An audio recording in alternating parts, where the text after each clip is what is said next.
Stopcock rotation. In this session, you will learn about the step-by-step repair process of a shower stopcock. Notice that we are unable to close the stopcock. Instead, it just keeps on rotating. This is the problem. The cause appears to be a faulty spindle.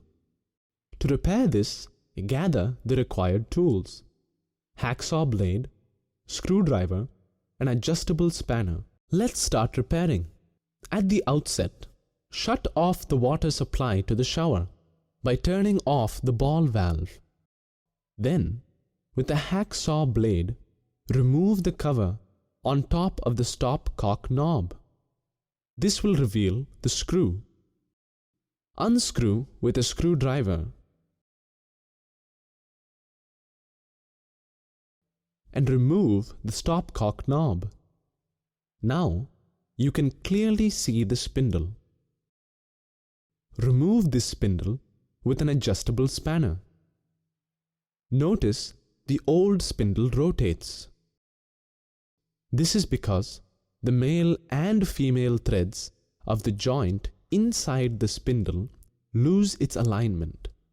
So instead of pushing the spindle forward to close the stopcock opening to the shower, it keeps rotating in its place. Now, notice the replacement spindle.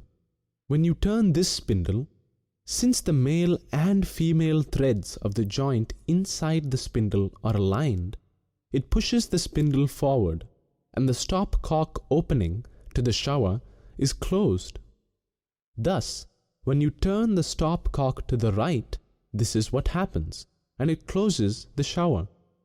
Similarly, when you turn the stopcock to the left, it pulls the spindle backwards and the stopcock opening to the shower is released. Insert the spindle's male threads into the female threads of the stopcock fitting.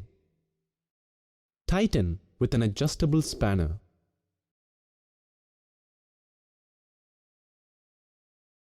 Place the stopcock knob onto the spindle. Screw in the screw and tighten the knob. Place the cover on top of the screw. Now, try closing the stopcock. It closes. It does not rotate anymore. We have fixed the problem.